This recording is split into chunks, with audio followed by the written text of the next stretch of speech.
In the beginning, 5 masters are shown sitting at a table while discussing the younger generations. They seem worried that the new generation is pretty dumb and has no interest in martial arts. Then the scene shifts to a girl named Wai-jin, a cashier in a grocery store. During the money exchange, she mistakenly touches a customer's hand, which makes her see some future events in which a biker snatches a lady's purse, but her friend interrupts her and tells her to focus on work.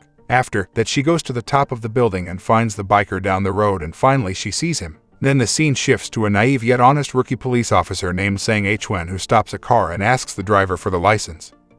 But he tells him that the president is sitting in the back seat. Sang apologizes because he did not know and still asks the driver for his license. Meanwhile, the biker snatches the lady's purse and starts escaping. The Wai-jai starts chasing him through the rooftops while Sang follows him by road. Wai-jin runs straight into the walls and eventually reaches him. Then she hits the biker with her hairpin, but he attacks her with his knife. Meanwhile, Sang reaches there. Wai-jin then performs his special martial attack, but unfortunately Sang is caught by the attack instead and collapses. So Wai-jin takes him to her home where the 5 masters treat him and learn that he has great spiritual energy. Then he comes to consciousness and shouts that he is a police officer.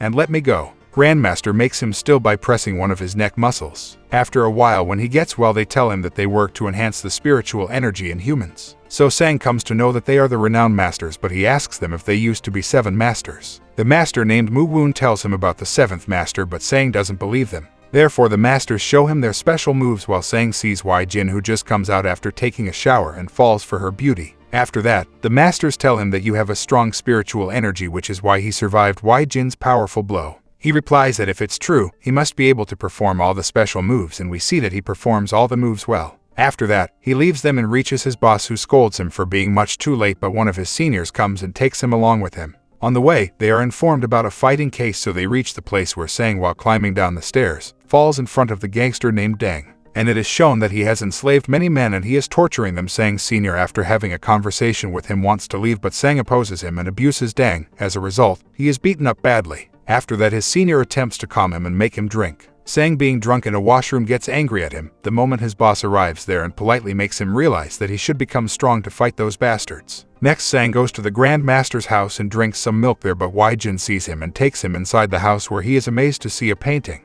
Then the Grand Master comes and tells him about the painting. After that, Wai-jin serves them tea and Sang asks the master if he wants to learn the powerful blow attack, but Wai-jin laughs at him and leaves. Later, Wai-jin tells him about spiritual energy and reminds him of an event where she denotes a spiritual energy attack done by a lady. Then she reveals that the masters are looking for a leader who can spread this energy in the world. Later, some plumbers working underground find out a mysterious old man having full white eyes, and on the other hand, Sang's training starts. Here the workers are told that the old man has disappeared, and we see that the man has arrived at a place where a worker, considering him a beggar, offers some money, but he attacks the man and sucks his energy, leaving him quite old, and he becomes a young man.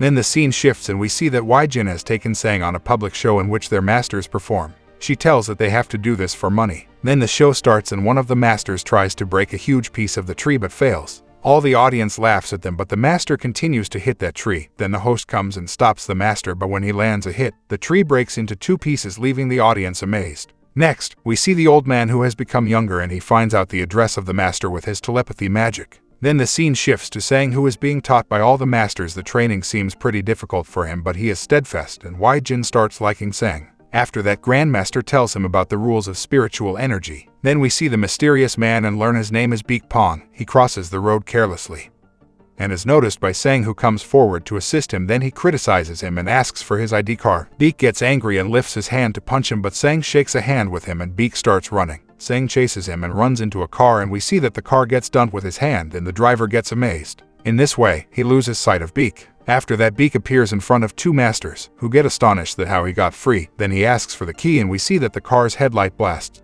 and they both got injured. Afterwards, the Grand Master reaches the hospital and asks the attendant about the 2 masters and realizes that they are in a coma. Afterwards, we see Wai-jin and Sang having dinner, where Wai-jin uses his energy to blow a fire in the hotel for their food. After that, we see that Beek has kidnapped a Lady Master, and the Grand Master seems worried because 2 of them are in hospital and the Lady Master is missing. Grandmaster wishes for Sang to be a great warrior. Next, the gangster Deng arrives at the hotel where Sand and Wijin are having lunch and sees Sang. One of the gang members come to him and start bullying him. But Sang gets aggressive and beats him up. As a result, a huge fight starts and Sang beats everyone including Deng. Then Wai-jin gets in the fight and brutally beats them. After that, she makes all of their statues using his special technique. However, she gets angry with Sang and punches him. He leaves, and after walking a bit he returns and attempts to make her realize that they started the fight. At the moment, Beak appears there and attacks both of them.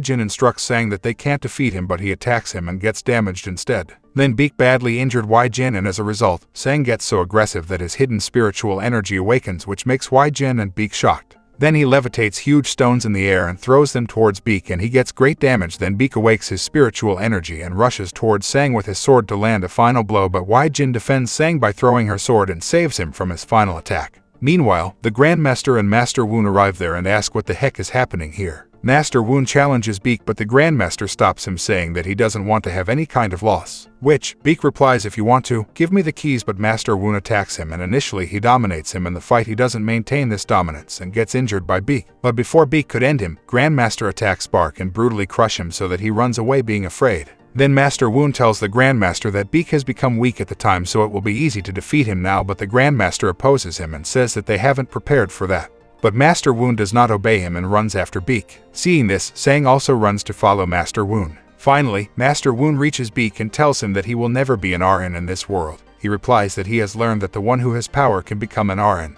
And then a huge fight starts between them. At the moment, Sang also reaches there and Master Woon scolds him for coming there. He steps forward to attack Beak, but he uses his spiritual energy to create a water wave which throws Sang far away. Meanwhile, he stabs his swords in Master Woon's chest, which results in enhancing Sang's ultimate spiritual power, which creates quite big water waves. Seeing this, Beak escapes. On the other hand, we see Jin, who is lying unconscious, and the Grandmaster is taking care of her. After a while, Jin comes to consciousness and apologizes that it was his fault that she started a fight with Beak, but the Grandmaster attempts to calm her by saying that it was not her fault. But he only asks her if he was damaged by her, and she tells him that Sang had damaged him with his quite powerful sound waves. And hearing this, the Grandmaster gets awestruck. Then Jin asks him if Beak is the 7th master, but before he could tell her, Sang arrives there carrying Master Woon's dead body, which makes all of them mournful. Then the scene shifts to Master Woon's funeral, where he is burned, and the Grand Master tells that the master who dies gets a special achievement, and the one who gets that achievement is only capable of getting the key and becoming the Arahan.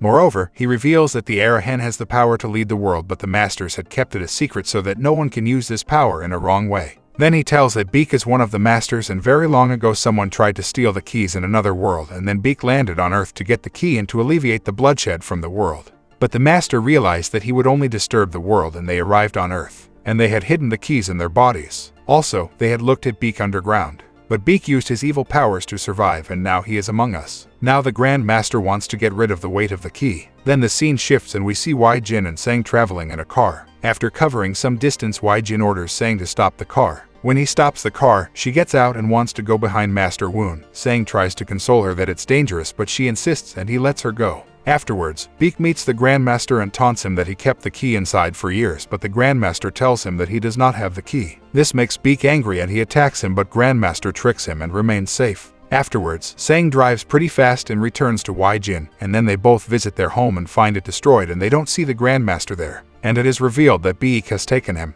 Sang finds the painting that he asked about earlier and asks Jin if the painting has a connection with reality. Then we see that Beak has taken Grandmaster to the same place as in the painting, and he tells him that he could not survive for long, so give him the keys, but Grandmaster tells him that he has no fear of death. Afterwards, Sang and Jin reach the place where the Grandmaster was taken, and Jin instructs him to find the Grandmaster and she will handle Beak. After that, she faces Beak and starts a great fight with him. Here Sang becomes successful to find the Grandmaster while Jin continues to fight and gets badly injured. Even Beak is about to kill her, but before he could kill her, he is hit by a stone, and it is seen that Sang throws it and he is so confident and shows the key on his back, which leaves Beak shocked. Then he learns that Sang and Jin are given the key. Then the Grandmaster is seen talking with Beak using his telepathy energy and tells him to leave the key to Jin and Sang because the key should be owned by the one who has the power to keep it, but he denies it.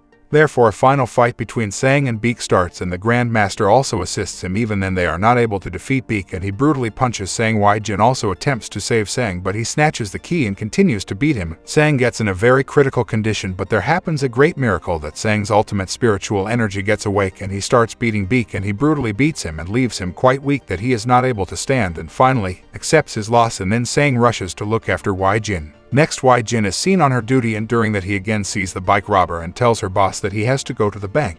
Then she reaches the robber, but he calls his many fellows there, and then Sang appears there so that they both use their spiritual energy to create a small blast, due to which all of the robbers run away and Jin attacks the bike robber, but again this time his hit lands on Sang's friend and he collapses. Then Sang starts yelling at her and the movie ends here.